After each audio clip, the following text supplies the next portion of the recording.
is this cover actually more iconic than most of the songs on this record? Yes. Okay, there we go. Job done.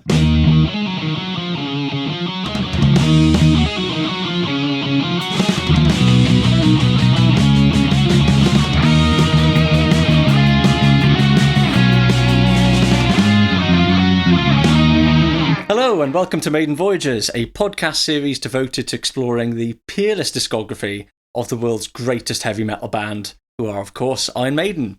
Across this series, we'll be journeying through the band's entire discography, discussing, analysing, dissecting, celebrating, and possibly commiserating every single Iron Maiden record. This episode, we take a deep dive into Iron Maiden's 1981 sophomore release, Killers. But first, let's introduce ourselves. I'm Blev, an historian of sorts, I guess, and an Iron Maiden fanatic, superfan, whatever you'd like to call it. Sam, hello. Hello. You actually gave yourself a proper intro. Well, I thought we can't do the preamble about my PhD every time, so that's great. I'm proud of you. I'm going for historian of sorts. Yeah, that's the caveat. Well, I'm Sam. I'm a writer of sorts, I guess. And yeah, I have opinions about metal and other things. Glad to hear it. So, Killers. Interesting album, I think. Yeah, I have many thoughts about Killers, and whether or not they're popular ones, I guess we'll find out later on. Yeah, well, Iron Maiden fans, of which I count myself as one, have very strong opinions about Killers. And quite frankly, that sounds mildly ominous. Yeah, I'm still reeling from the fact you gave the debut album 7 out of 10.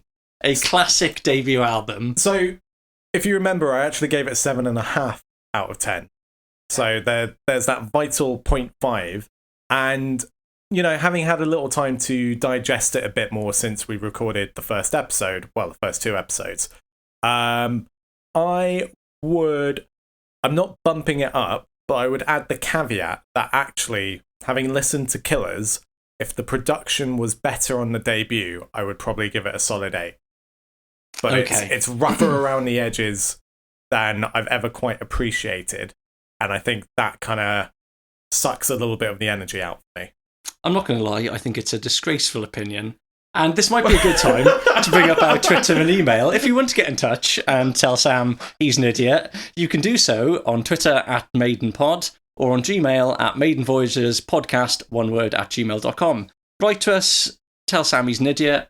Copy and paste that email 100 times. Send it again. To be completely honest, if I don't get at least a little bit of flaming and hatred for my opinions, then this podcast is a massive failure. It's a good hate listen, this podcast, isn't it? Yeah, is that what the kids call it these days? A hate listen? Yeah. I mean, let's be fair. You're going to be praising everything. Yeah. So you get. I'm going to be praising a lot of stuff, but you'll get a mix of opinions. I'm going to be loved and adored, and you will be villainised by the millions of Iron Maiden fans across the world. It's the part I was born to play. Yay! So, is there some kind of fact check? I believe this is. So, having spent slightly too long editing the first 2 episodes, I noticed a few things that we weren't necessarily sure about or that we got wrong.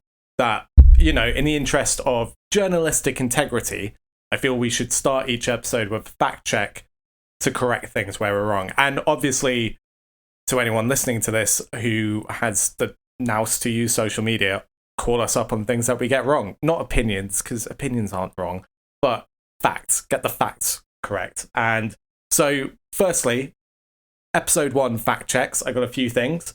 We didn't know what year the Early Days DVD came out. So we had either 2004 and 2005. You want to make a final guess? I actually went home and looked this up, so I know the answer now. Oh, well, that's really ruined. But go on. It's 2004. Yeah, it wasn't I thought it was, yeah. Yeah. I mean, this is important stuff. This is what people need to know. Exactly. Yeah. Look, if we can't get the details right, what's the point?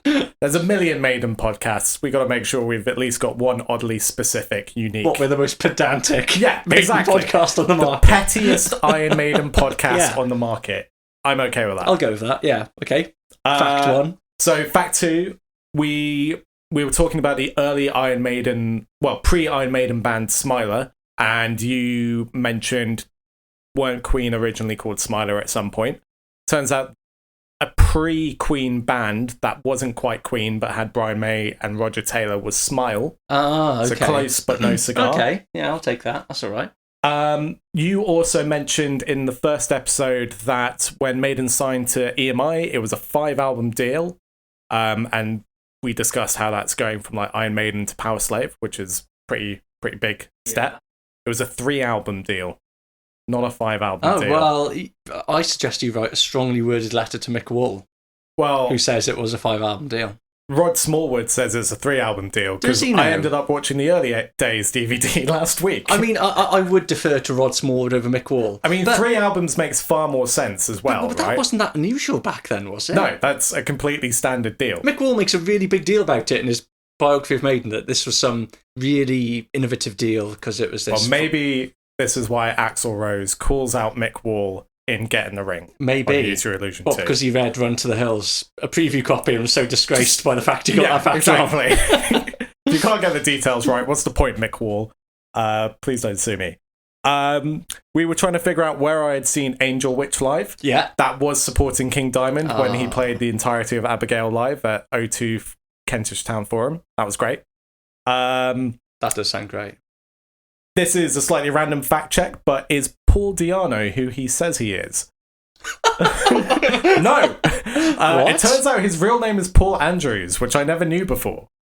Di'Anno is a stage name for no discernible reason. I did not know that. Oh my god, have I uncovered a new Maiden fact for you? May God have mercy on us all. I just took it at face value because it's such a unusual... How do you invent the surname? Where does that come from? Like Di'Anno? No idea. I couldn't find any information as to like how he came up with Di'Anno. To be honest, I was looking at his Wikipedia entry and it said born Paul Andrews. That's a much less exciting name. That was a good podcast. Wasn't it? Yeah. Yeah. I believe that's what people do in podcasting. And then the final one for episode 1 is there was a question of, are we technically millennials? Okay. Yes. But I recently saw an article that described our age group, so people who are old enough and young enough to remember growing up before the internet, but also growing up with the internet. I saw that generation described as the Spice Girls generation. And I much prefer that to millennials, so we're going to use that from now on. Okay, so to clarify, Paul Di'Anno is a charlatan. We are part of the Spice Girls generation, and the Early Days DVD came out in 2004. Those are the key takeouts from episode 1. For episode 2... Dear God, yeah, I know. Hopefully this will be less intense in future episodes, but screw it, we're going to be petty. I said that Metallica's main Maiden-based inspirations were the first 2 albums, and after that Metallica were too busy writing their own songs to be so inspired by Maiden. That was a barefaced lie. I just found interviews with Lars where he's talking about Number of the Beast being the moment for Maiden for him. So I was wrong. In fact, Lars, in an interview with Rolling Stone in 2017, cites how Hallowed Be Thy Name directly inspired Fade to Black and One. To quote, I've always been very open about how Iron Maiden inspired Metallica. We always cite them as a main influence. I have, and I'm not going to spoil it yet, this is the tenterhooks to keep you, the listeners, on, what I think is a mind-blowing Iron Maiden Metallica fact coming up. Ooh, okay. Yeah, it's big. Color me curious. To the point where I'm not sure if anyone else has made this connection before. Interesting. Yeah. I am interested. Hopefully our 2 listeners are interested. So the next one was, I alluded to Paul Di'Anno maybe being a bit of a transphobe. And I thought maybe I should fact check this and make sure it's not libellous in any way. And actually it was much worse than I remember. So this was in the context of talking about the Beast Awakens live DVD of Paul Di'Anno, which in the podcast I described quite generously as having a good vibe about it. But I found my review from the time and I found clips of it. It didn't have a good vibe. In fact, from my review, I wrote, patchy performance aside, things turn from bad to worse throughout the course of the show, as Paul's stage banter becomes increasingly insipid, deriding members of the crowd as, quote, fucking gay, and renaming Transylvania to transsexual as a tribute to members of the support band he disliked are probably the worst moments. but you'll find yourself cringing at the man's verbal bile throughout. So yeah, I found a few other reviews from the time, and they were all pretty damning. So that's, I mean, maybe he's mellowed out since then, but why would you commit that to video recording and at least not edit it out? Like, who looks at that, approves it, thinking, yeah, this will make me look good? Thinking of that Paul Di'Anno DVD, I'm sure it was a clip from it that popped up. I was scrolling through some things on YouTube, and it just suggested Paul Di'Anno drunk Charlotte the Harlot, and I'm sure it's that. Yeah, it is that show, because I watched it's just that like Paul Di'Anno singing Charlotte the Harlot with like karaoke style lyrics. So I'm just going shit bad in the head and yeah, it's a really upsetting watch, actually, because off the back of the last couple episodes, I rewatched the Live at the Rainbow from just before the Killers tour, and Paul Di'Anno sounds amazing. So it's... Yeah, and he was a great frontman, as will be discussed in Killers as well, because, I mean, well, not wishing to give anything away, but in some ways, Killers perhaps is his finest hour as a vocalist. Yeah, that's fair. I need two more left. We're nearly done. Go on. When making a joke about Eric Clapton releasing a song called Eric Clapton by Eric Clapton, I casually referred to it as the biography of a racist. Is Eric Clapton a racist? Well, I've decided that he is notoriously litigious. So let's just say he's not an equal opportunities employer and leave it at that. Yeah. And then... But he also said, whilst Eric Clapton may or may not be a racist, he's definitely said things that were very racist. Yeah. He also sues people for very, very little justification. Hence but why anyway, we're saying he may or may not be a racist. that gives us enough legal leeway, Indeed. Hopefully. I don't know, I'm not a lawyer. Finally, Blev mentioned a Paul Di'Anno interview where he said Iron Maiden made Women in Uniform more misogynistic lyrically than it had been previously. Oh, yes. As their way to kind of, put their own weird stamp on it. I looked at the lyrics of the original Skyhooks version and compared it to the Iron Maiden version. The only lyrical changes were that they changed hometown to London, and that's it. There's no, extra creepy misogyny in it. So this is just Paul Di'Anno. It's Paul Di'Anno saying some weird stuff in interviews. Yeah. Well, we've got a few choice quotes from Paul Di'Anno coming up as well. Oh, good. Well, hopefully that sets the tone for the episode. Excellent. So we've got a house in order. Got a house in order. Journalistic integrity is maintained. And we might get sued by Eric Clapton. Good stuff. Well, that must mean it's time for a quiz. Woohoo. Woo! Or as I like to call it, be quiz or be dead. For those of you who don't know, Blevin is a teacher, and this is where he goes into teacher mode. Yeah, so be quiz or be dead. And actually, it is an excellent quiz. If this was a lesson, this would be my starter activity. Don't mark your own homework. No, this is a great quiz. 3 questions, so we're going to say 3 marks again. Okay, so far I've got 0 out of 3. Yeah, from 0 the out of 3 ones. is the record to beat. And I'm not going to lie, I'm not feeling optimistic about any of these 3. But Thanks for your vote of confidence. They are great questions nonetheless, if I don't say so myself. There are 3 very wordy questions. Oh, good. So, question 1. After the sacking of Dennis Stratton, Iron Maiden's second guitarist, we'll go into that a bit before we get on to recording Killers, Adrian Smith was the band's first choice as his replacement. Which guitarist, who would later go on to find fame in his own right, was their second choice? Ooh. I feel like I know this, but no one's name is coming to mind. Take a guess, Sam. Can I have a clue? Like any kind of clue? He's a guitarist. That is not a clue. That much is obvious. He's playing in bands in the early 1980s. Come on! Was in a band who, in a way, were Maiden's peers, and yet in a way had a similarly successful but very different career. I can't say more than that. That is incredibly cryptic and unhelpful. I've got nothing. Phil Collin of Def Leppard. Oh. Well, not yet of Def Leppard. Phil Collin, of then Girl. of Girl, Okay. was the band's second choice, because I didn't appreciate Phil Collin and Paul Di'Anno go back a long way. Like, before either of them in their respective bands, they sort of grew up, or they were friends in the East End of London, Paul Di'Anno and Phil Collin. Never realised that. Yeah, so it's quite interesting to imagine a world where Phil Collins in Iron Maiden. I don't know. I don't think, at least modern Phil Collins shirtless in Iron Maiden It's not the right tone. Well, I think anything can be improved by Phil Collins' six-pack. I mean, that man is a ripped 60-something. He's very ripped for an old man. Yeah. It's just always disarming that he doesn't apparently own any upper body You've got to feel clothing. sorry for the rest of the members of Def Leppard, who are just perfectly normal-looking men in their early to mid-60s, and they have to stand next to Phil Collins, who's there looking like Mr. Universe. Also, fun fact, Adrian Smith was one of the people considered to replace Steve Clark in Def Leppard. Because Adrian Smith, of course, by that point was on his way out of Iron Maiden. Yeah, so there is a parallel world where we have Def Leppard with Adrian Smith in it and Iron Maiden with Phil Collins. I mean, to be fair, Def Leppard's defining quality, especially live, is vocal harmony. So Adrian Smith would have been a good fit for that. Yeah, he would have been. Anyway, so still no marks, nil point. Question 2. Killers is the first Iron Maiden album produced by Martin Birch, but who played him their debut album and said he should produce them? Clue, this person is also a musician. I'll give you another clue. Also a guitar player who played Martin Birch, the debut Iron Maiden album, and said, you should work with these guys. I have no idea. I know Martin Birch produced Deep Purple. Oh. So could it be Richie Blackmore? Oh, 1 point. Oh! It was. Richie Blackmore is the person, apparently. That was a real shot in the dark. Yeah, Richie Blackmore of Deep Purple and Rainbow fame, writer of Smoke and the Water and many other good riffs, played Martin Birch, the debut Iron Maiden album, in a hotel room, apparently, and said, you should work with these guys.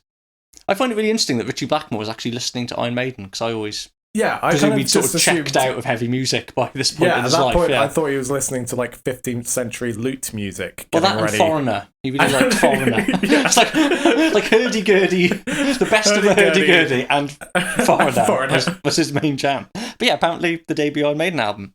And final question. From Killers onwards, Martin Birch essentially works exclusively with Iron Maiden all the way until Fear of the Dark in 92, then he retires. He turns down offers from many other bands during that time, including an offer from which famous heavy metal band who asked Martin Birch to produce one of those records? Did Metallica ask him? Yes, they did.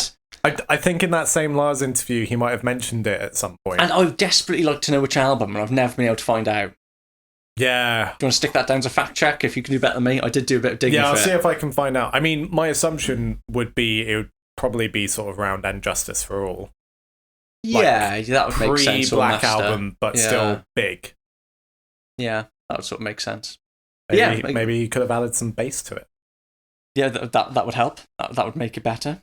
Yeah, that's right, Sam. 2 out of 3. All right. Yeah, okay, this is a big improvement. So, should we get on to the recording of Killers? Let's talk about the Killers. Background. So, picking up where we left off. So, it's April 1980. Iron Maiden's debut album comes out.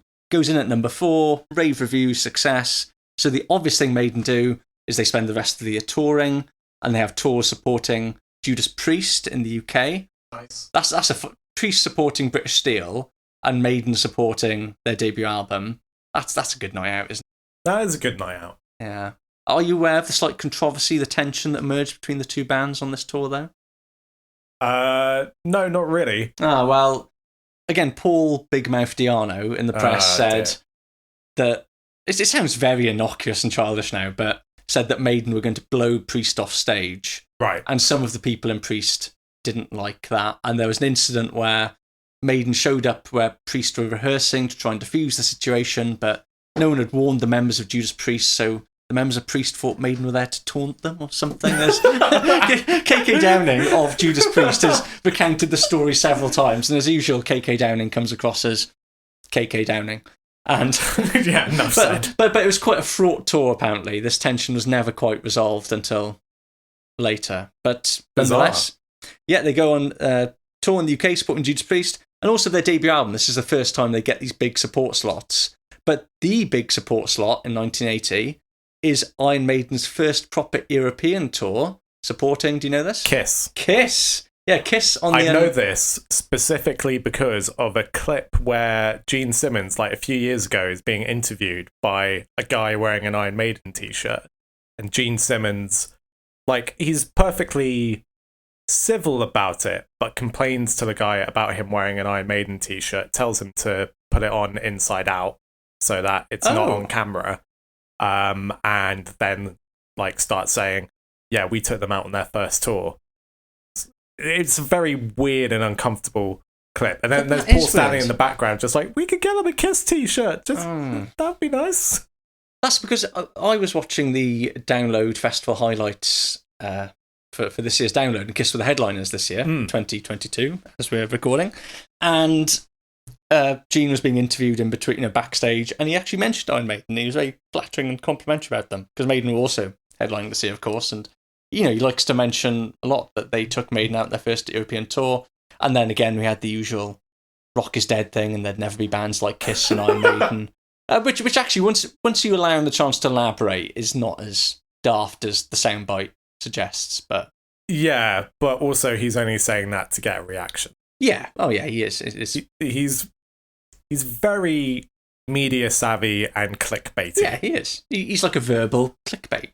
Yeah, he is. But a slightly better anecdote where Gene comes across as a nicer person is that Paul Di'Anno tells a story where when they're opening for Kiss, Gene comes to see him backstage and he actually asks Paul Di'Anno for an Iron Maiden t-shirt. Aww. Yeah, despite the fact that Gene Simmons, well, as you mentioned, apparently only wears Kiss merchandise himself, apparently doesn't like people in his vicinity wearing anything that's not Kiss merchandise. He apparently does ask Paul Di'Anno for an Iron Maiden shirt. He's actually, I read another nice pro-Kiss anecdote from that tour where Maiden's backline got delayed for whatever reason, and Kiss were just immediately like, yeah, just use ours if you need it.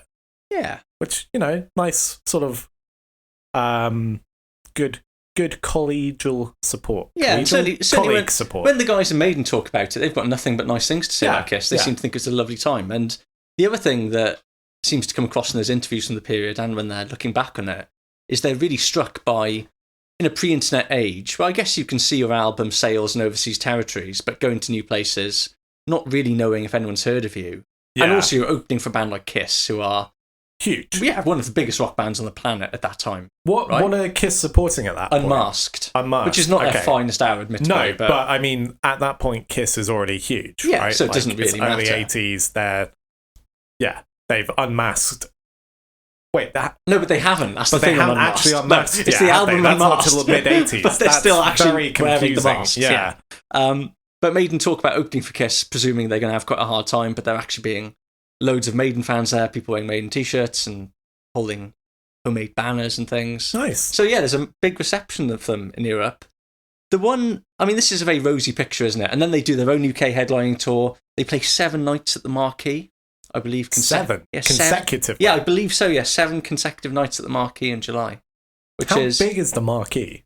It doesn't exist anymore, the Marquee, no, does it? I know it was somewhere in Soho, and my assumption is it's quite a small venue, like maybe like 500 people or something. But even... That's something we should find out, because 7 nights at a 500 capacity venue is quite different to 7 nights at like O2 Arena. Oh yeah. Well, it's obviously it's not an O2 Arena style room, but it's still thousands of people across 7 nights, presumably. Yeah. Which again, new band, debut album, all the rest of it. Definitely, it's definitely impressive. So all in all, the picture that emerges is 1980 is this resounding success for Iron Maiden, and it is, other than a couple of little spanners in the works, one of which is to do with lead vocalist, your friend of mine, Paul Di'Anno, particularly concerning his reliability and his lifestyle on tour. So there's several gigs throughout 1980 where he complains about losing his voice, says he's not going to be able to perform. Some shows, I think, were cancelled. Others were postponed. Doesn't he get arrested a couple of times? Oh, he does before this point. Yeah, there's one point where he gets arrested for carrying a flick knife, like a switchblade knife. Yeah. Just because, Sure. Why not? Do you know what Very Steve Harris sensible. said about Paul Di'Anno in 1980? I don't know. I want to know. Well, this is what Steve had to say. The trouble was that with Paul, you never knew when he was putting it on, i.e. his sort of alleged vocal issues. It was almost like an attention-grabbing thing. He wanted you to worry over him. Talk about a drama queen. He was starting to drive me balmy. That's what... Balmy? You can't really do that unless it's in an East End accent, can you? He's starting to drive me balmy.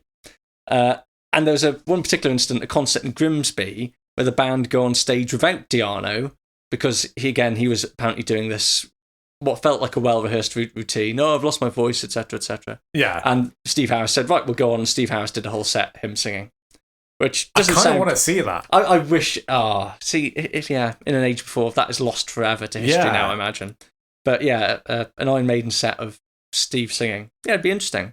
But Paul Di'Anno himself now is much more honest about this, and unlike the other members of Iron Maiden, I mean, they were young guys, they're drinking a lot, they're having fun, Paul was indulged more than the others. Yeah. In particular, that's when fair. it came to things like drugs, like Paul himself, that you can't sue me for this because it's in writing, said he was particularly fond of speed at the time, and that might have not exactly helped his vocal issues. I mean, when you think of a band like Iron Maiden, particularly how they progress beyond Killers, all the music from day one has always been very technically precise. So my assumption has always been it's quite a... Sure, they'll have quite a lot of beer because they're Brits and that's just what happens. But I always assumed drug use was relatively low simply because in order to have that A game, you need to not be strung out as much. I say that, but then also I've seen lots of videos of Slash from Guns N' Roses like completely strung out and also just perfect. So yeah, and I don't know. yeah, I think to an extent I was going to say it's a cultural thing, but then actually Zeppelin and Clapton again. It comes up a lot. Clapton was notoriously a junkie for but many years. Yeah, and... but all those bands, and like Guns N' Roses included, I guess, are much less rigid in terms of music. Like, yeah, that's true. Like there's a lot more feel to it. Yeah. So with that, you can have some kind of dropping out of times because you can style around that. Whereas with Maiden, it's very precise, it's very technical, and it's very... The way I think of it is it's very, like, grid-based music. So, yeah, introducing drugs into that seems like a nightmare. You can't get strung out and play Phantom of the Opera, can you? No, exactly. As we discussed, that riff sounds is horrible. really weird. Yeah, that'd be awful. God, yeah, imagine having to do that. But... God forbid. Oh, dear Lord. Deary me. But funnily enough, Paul Di'Anno isn't the person who leaves at this point in the Maiden story. Dun, dun, dun. I mean, he leaves quite shortly after. But I mean, it's Dennis Stratton, isn't it? It is Dennis Stratton, yeah. So the guitar player who joins shortly before they go in to record the debut album, he's sacked after the Kiss tour. And it's a weird one, the sacking of Dennis Stratton, because it seems it was largely a kind of odd personality clash. So, is it just that he wasn't metal enough? Well, that's part of it, but he was accused of being quite aloof on tour, in the sense that he chose not to travel with the other members of Iron Maiden, so he often travelled with the road crew, he'd go to gigs separately. Oh. He just seemed to... And Stratton's account of this is, he does make a bit of a big deal of, well, I was in touring bands before, and I just like my own space. Which is fair enough, I guess. Yeah. It's not unreasonable, but that wasn't the way it was seen by the others. How just found dare he set boundaries? Yeah, exactly. Also, though, there is the suggestion, like you said, that he just wasn't into metal. I found this amazing... This is Paul Di'Anno's take on it, Dennis Stratton. This is from 2004. It's quite a long quote, but I think it's worth repeating in its entirety, because this is Paul's take on why Dennis Stratton had to leave. He begins politely by saying, I don't want to show any disrespect to Den. Good start, because I really like him. Excellent, good. But I never thought he was a good guitarist. Oh, okay. I don't want to disrespect you, but terrible guitarist. But here I am disrespecting you. I even think, this is Paul Di'Anno now, with such limited abilities, he's really been lucky to be in Maiden. Mostly that he wasn't so keen on metal. By the way, I discovered a few years later that Dennis was more or less, quote, anti-metal, and that he'd only joined Maiden because he felt that the band had great potential. Dennis has never really been part of the metal world, and he's never accepted this universe. Even if he maybe says the opposite now. He was really into pop, and he wanted to have 3-voice harmonies in Maiden, or crap like that, but Steve never gave in. We even had to force Dennis to wear a leather jacket, which he hated. And we tried to get him to act metal, whatever that means. All I'm imagining when they're saying, like, we tried to make him act metal is Adrian Edmondson in The Young Ones as, what's his face? The guy who wears a denim jacket that just says very metal in studs on the back. That's what I'm picturing. I just love the idea of them trying to force Dennis Stratton to wear a leather jacket. Put the jacket on, Dennis. I don't want to wear the leather jacket. Put it on. You're metal, Dennis. I don't want to be metal. You are. I want a 3-part vocal harmony. Paul Di'Anno concludes by saying there's not much left. I hope that what I'm telling you here won't cause him any trouble, because I like him a lot. I hope this won't damage his entire career. I like how Paul Di'Anno's so effortlessly able to oscillate between. He's a lovely guy. He's a prick. I like him a lot. When is this interview? 2004. Okay, so for extra context, the dramatic irony of the situation is we know that at some point in the mid-90s, Paul Di'Anno and Dennis Stratton released an album together under the banner The Original Iron Men, which is an awful, awful title, which is sort of like, I guess, like 70s, 80s hard rock styling stuff. They released 2 albums together, so I can only assume things... 2 albums? Yeah, right. So I can only assume things went sour after that, and that's why in the early noughties, Paul is clearly a very bitter, petty man. Yeah, I mean, and he concludes by saying, but even now he, that is Stratton, spends his weekends playing covers of Oasis or Robbie Williams in pubs in the East End of London. Not really metal, is it? Yeah, Dennis Stratton. Else isn't Not metal, Paul Di'Anno? Benefit fraud. Yeah. That's not very metal. Is it, Paul? So that's Paul Di'Anno's take on it. And so Dennis Stratton is forced out. There's some quite bitter antagonistic marks in the press at the time. He dubs Steve Harris, Maiden's bass player and band leader. He calls him Sergeant Major Harris. Which is accurate. I mean, that is perfectly fair. Also, I enjoyed that you clarified who Steve Harris was. Well, I feel that, thinking back to the last episode, I mean, I'm presuming... Well, you gave no context whatsoever, now you're giving too much context. Well, if you're listening, to be fair, if you're listening to this and you don't know who Steve Harris is, I mean, maybe this is not the podcast for you. That's fair. Sorry to disappoint you. But they later reconciled their differences, Stratton and Harris, and just to sort of bookend this, because we'll probably never mention Dennis Stratton ever again from this point on. But I mean, no disrespect to Dennis Stratton, but he is at best a peripheral figure in the Maiden story, isn't he? Yeah, even though he's slightly more than a footnote. Yeah, but for him, he is forever. I was in Iron Maiden for less than a year, but although he did go on to play in not Praying Mantis, that's right. Yeah, he's in Praying Mantis, but in the mid-80s. Okay, and so he goes on to another Nwabam band. Yeah. I mean, albeit a band on a very downward trajectory, I imagine, being in Praying Mantis in the mid-80s. Right, but for someone who's being slammed for not being, like, metal enough and never enjoying metal, he just goes straight into another heavy metal band. Well, no, yeah, but even if you listen to Praying Mantis, I imagine that was much more his jam, because they are much poppier, sort of big vocal melodies and all the rest of it. But this is an interview from Stratton last year, and it's interesting his take on his contribution, or at least what he thinks his contribution is to Maiden. He seems to think it's been overlooked, as indeed he might. He says, I helped transform the sound of that band quite dramatically, is what Dennis Stratton said last year. Excuse me? Yeah. Let's try to say it again. I helped transform the sound of that band quite dramatically. In particular, he doesn't quite go as far as to say it, but without going to everything he says, he strongly suggests, / explicitly says, he introduced the twin guitar harmonies into Iron Maiden sound. I don't buy that. But especially considering that, like, in the last episode, we discussed how when Maiden briefly had one guitarist, Steve was kind of basically being a twin lead bass guitarist as much as possible. Yeah, and also, just to jog my memory, I went back and listened to the Soundhouse tapes again, but Stratton he joins the band after the Soundhouse tapes, that's 78, so he's way after. First track on the Soundhouse tapes, Iron Maiden by Iron Maiden.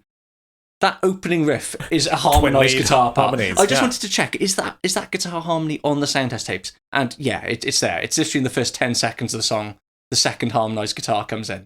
Okay, so that's some good barefaced lies. Yeah, so that's 2021. Good bullshit from Dennis Stratton. Sorry, Dennis Stratton. I hope you're having a lovely life. So Dennis Stratton then is replaced by Adrian Smith, who, if you remember back to last episode, Adrian Smith. He had been approached to join the band before, but declined due to his commitments of his previous band, Urchin. But by the end of 1980, Urchin had dissolved. Their promised record deal and album never materialised or transpired. So Dave Murray and Adrian Smith knew each other, were friends from their teenage years, and they briefly played in bands together. Dave Murray was in Urchin, for example, for a bit, and they knew each other going way back. So he was the obvious fit, really, to complete what is getting close, I guess, to the classic Iron Maiden album at this point. We're almost nearly there. all the pieces are in place. Indeed. And so Smith makes his debut with the band in November 1980, and actually that Live at the Rainbow video you referenced earlier is one of his very first concerts of the band. Wow. Yeah, I mean, it's like he's impeccable in that game. Yeah, exactly. It kind of seems like he had always been there, which is why, and again, no offense to Dennis Stratton, I just always kind of forget Adrian Smith was never there at the very beginning. I mean, there's something about, Smith, I think, well, we'll discuss it when we get onto Killers a bit more. He makes more of a mark than Stratton. I disagree with Paul. When Paul Di'Anno says Stratton's not a very good guitar player, it's like, well, that's just not true, is it? He's clearly a very capable, good guitarist. Completely. Yeah. He was in, when you see the live footage, the bits we've got of Stratton, he's clearly a very competent guitar player. But maybe just lacks that character that the Smith-Murray axis, they complement each other really well, but they also have very defined roles and different styles and all that. All that jazz. All that indeed, yeah. So welcome Adrian Smith to Iron Maiden. And the pod. He's here. Adrian, come in. Somehow I don't think Adrian Smith is in my house in Cardiff. But if you are listening, Adrian Smith, please do get in touch. Please. We'd love to talk to you about anything you like. You can talk about the Smith Kotzen album. I don't care, just be here. Yeah, I mean, I've still not listened to that yet. I also quite like that album. Okay. So. That'll be the bonus episode, Smith Kotzen. So a quick little bit about the recording of the record itself. So they go back into the studio in November, December 1980. They go to Battery Studios in London. This is a phenomenal work rate, isn't it, for bands at this time, and Iron Maiden in particular. Their debut album comes out April 1980. They are back in the studio by November, December that same year. It's a hell of a pace, isn't it, a turnaround? Yeah, it is. It's a testament to what you were saying in one of the previous episodes about sort of their touring regimen around their day jobs and stuff. It's clearly just a band with a lot of drive. And having watched that Early Days DVD again recently, it's also very clear that like Rod Smallwood is a very cracking the whip. Yeah, I was gonna say he's got a 3-line whip and is like driving them a lot, but I think that marries quite well with Steve Harris's work ethic and vision and stuff. And I just kind of basically picture Rod in the background just threatening everyone until they record a new album.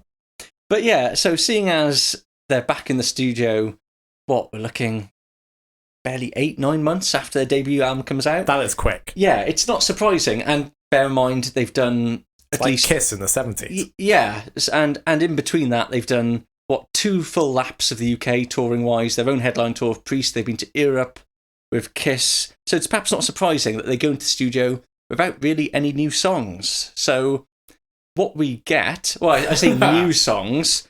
So most of the tracks that end up on Killers are songs that date back to, the same era as the songs that we find on the debut album. So if you look at, let's take a few songs off Killers here: The Ides of March, Wrathchild, Innocent Exile, Another Life, Drifter, Purgatory, although it was originally called Floating. They all date from the 75-78 era. So those songs have been played live, and indeed are still being played live, for the last 4-5 years in some instances. Right. So we don't have a whole lot of new stuff.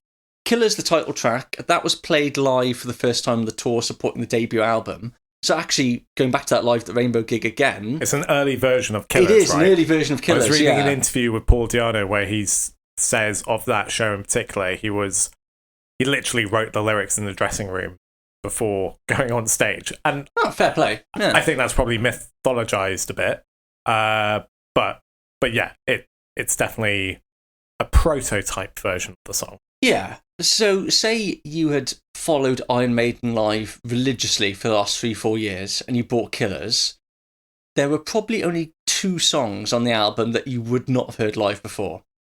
They are Murders in the Rue Morgue and Prodigal Son are the only 2 that were, had not been played live, I don't believe, were genuinely songs written for that record. So we've got a sort of, if it being harsh, a sort of album of leftovers. Yeah, perhaps. It's stuff that wasn't quite making the mark for the debut. Yeah, so essentially these songs are not particularly new, bar a couple. Right. Is that a problem, do we think? Is that an issue? It's hard, right? Like, I guess that's why there's the the sort of myth around the difficult, well, maybe not even the myth, but the narrative around a difficult second album is either you have no songs or you're using the offcuts that didn't make your debut. I guess we're in a situation where both those things are true. So I think you can style out a second album and have a very high quality second album, but ultimately it depends what you discarded before and what you're reusing and where you go from there. Yeah, and Steve's point is that these songs are too good to just throw away. And also, they've just been touring constantly, and it's so soon off the first album. It's forgivable, isn't it, to an extent? Yeah, it's definitely forgivable, and we'll talk about the songs themselves. It kind of just depends on the songs. Yeah, well, exactly. The other perhaps noteworthy point about the recording of Killers is that it's the first of many Iron Maiden albums, well, every Iron Maiden album from this point onwards up until 1992's Fear of the Dark album, to be produced by Martin Birch, who at this point is, I'm trying to think of another producer working in the world of hard rock and metal at least, who has the cachet and critical acclaim of Martin Birch. Yeah, there's not many. Is Chris I can never pronounce his Chris surname. Tsangarides, is it? Tsangarides, yeah. Is he established at this point? Yeah, he is. I think he's done some work with... He's worked with Thin Lizzy, although I think his profile raises concurrently, I guess, of Iron Maiden's rise. Yeah, that makes sense. You know, he doesn't do Painkiller until 1990 by Judas Priest, which is one of his great credits. He also produced a King Diamond album as well. Oh, really? Yeah, I think maybe The Eye or one of those ones. Yeah, but there aren't many people, basically, who have the reputation Martin Birch has. You know, either as an engineer or producer, he's worked on Rainbow Rising, seminal hard rock record, bunch of Deep Purple stuff, Blue Oyster Cult. Recently, he's just finished doing, well, I say recently, at the time Killers came out, so 1980 does Heaven and Hell by Black Sabbath. Not that recent. Yeah, so, but by... Contemporaneous to the era we're if you're Steve talking Harris in about. 1981, it's recent, and, you know, that's a massive record, and those records still sound great.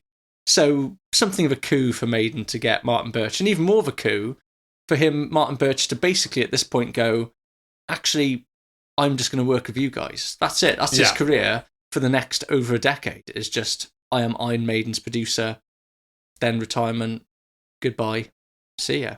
I think it was in the early days DVD, but there's a nice little tidbit of Martin Birch being interviewed, and apparently when he came on board for Killers, he said to Steve, why didn't you guys get me for the first album? And Steve's just kind of like, we didn't think we could get you for the first album. We never thought we could have got someone of your claim. And it's a real marked contrast, the recording process for Killers, where they worked with that man whose name I can't even remember. For the debut, you mean? Yeah, the producer they had in the debut album. Yeah, the guy who's just reading Country Life. Yeah, the man who's just reading Country Life apparently couldn't care less, was just there to pick up his paycheck. Martin Birch had a reputation for being a very fastidious producer. I mean, bordering on quite a harsh taskmaster. The band christened him the Headmaster because he had quite strict and exacting standards. That is a very British recording experience if I've ever heard one. The Headmaster, like, ooh, sorry, sir. And Birch went about the recording process, I think the way he went about is most of the bands he worked with. So he encouraged the band to play the songs live in the studio, but then added overdubs, made the edits afterwards, etc. So that's how they went about it. And then they're in the studio in November, December 1980. And on 2nd of February 1981, Killers is released. So 10 months after their debut album, Iron Maiden released their second album.